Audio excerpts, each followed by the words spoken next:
Assalamualaikum warahmatullahi wabarakatuh, pemirsa ICIS TV. Alhamdulillah tahun ini 2022 ICIS hadir kembali, dan kali ini sangat unik karena kita dilaksanakan di dua tempat, yaitu Mataram dan Lombok. Yang kedua, Mataram dan Bali maksud saya.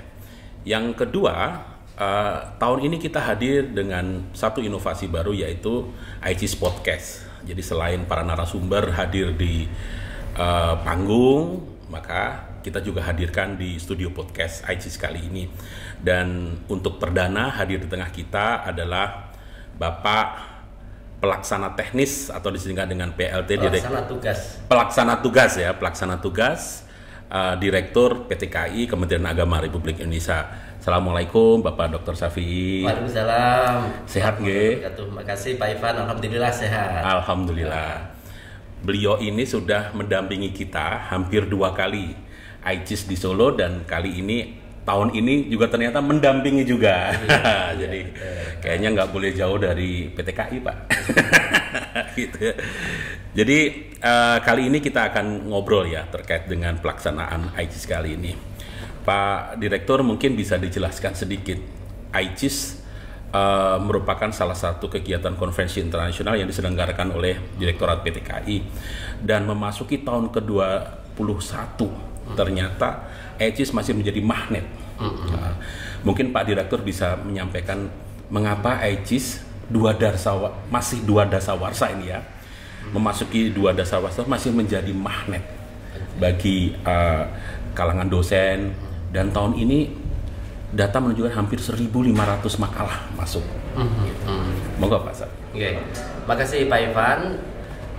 Jadi kenapa ICIS itu tetap menjadi magnet untuk konferensi kajian keislaman internasional yang ada di Indonesia?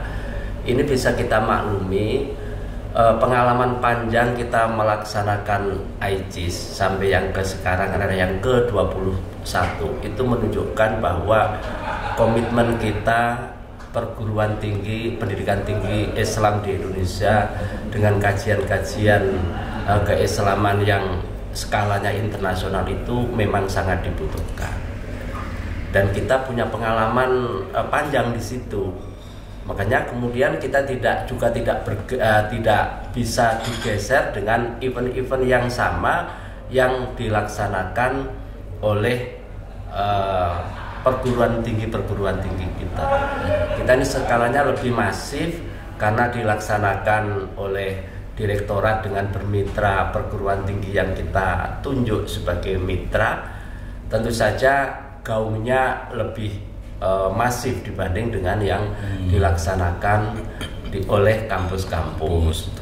Nah, tentang urgensi ICIS sebagai salah satu konferensi yang cukup signifikan dalam kajian keislaman, ini juga menunjukkan betapa para akademisi kita, para scholars kita dalam kajian keislaman ini semakin ingin menunjukkan kontribusinya secara lebih luas lagi, dan itu yang saya lihat seperti itu, sehingga kemudian keberadaan ICIS ini tentu saja akan menjadi ajang yang sangat ditunggu-tunggu oleh para akademisi, oleh para scholars kita, bukan hanya di dalam negeri tetapi juga di luar negeri. Kita melihat para scholar dari luar negeri itu ketika diundang baik sebagai keynote speaker maupun sebagai pemateri yang diundang, itu nyaris semuanya itu sangat antusias. Iya, betul. Itu karena memang ICIS ini sudah menjadi sudah punya brand. Oh iya, betul. Punya brand. Iya, gitu, 21 tahun tentunya sudah betul, kuat sekali brandnya ya. Oke.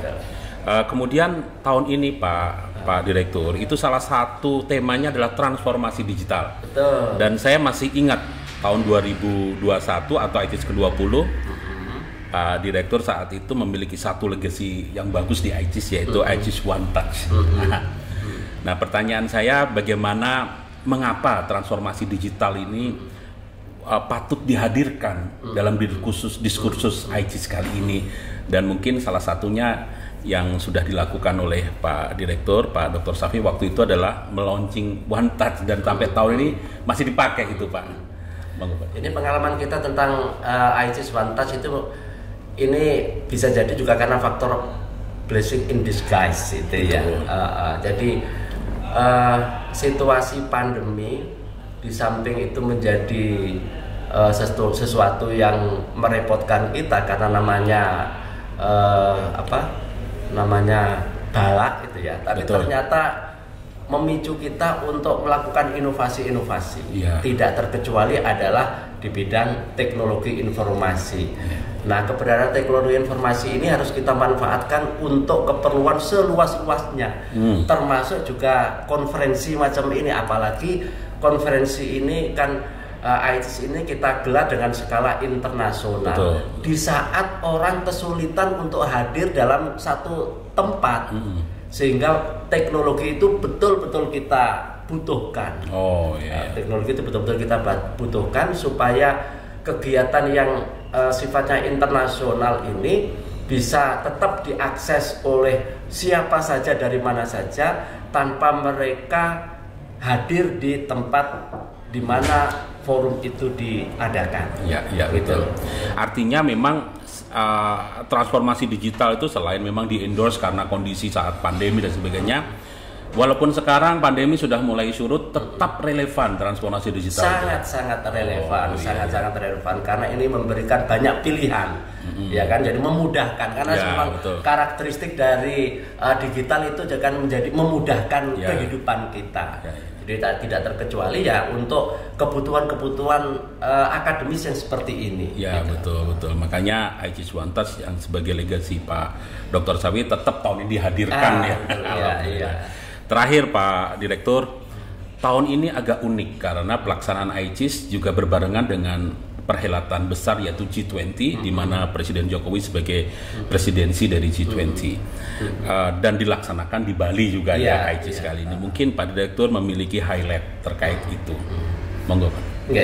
Kita paling tidak ada dua pesan yang ingin kita tunjukkan kepada dunia berkenaan dengan perhelatan ICIS yang kita gelar baik di Mataram maupun di Bali ini beriringan dengan pelaksanaan G20 gitu ya. Apa itu? Yang pertama, kita ingin menyampaikan kepada dunia bahwa PTKIN atau dunia akademik di lingkungan Islam itu juga mempunyai kontribusi dalam perkembangan ilmu pengetahuan, kemanusiaan dan yang lainnya. Dan ini harus kita tunjukkan kepada dunia bahwa kita punya kontribusi itu. Yang kedua, untuk bisa kontribusi ini diketahui oleh masyarakat dunia, maka kemudian kita mendekatkan event ini di mana gelaran dunia itu diadakan. Betul. Gitu. Kebetulan di Pulau Dewata Bali ini ya. Baik Pak Direktur, sebelum kita masuki penutup mungkin ada pesan yang disampaikan Pak Direktur kepada para pegiat studi keislaman di Indonesia dan di dunia melalui kegiatan ICIS kali ini. Monggo Pak Direktur.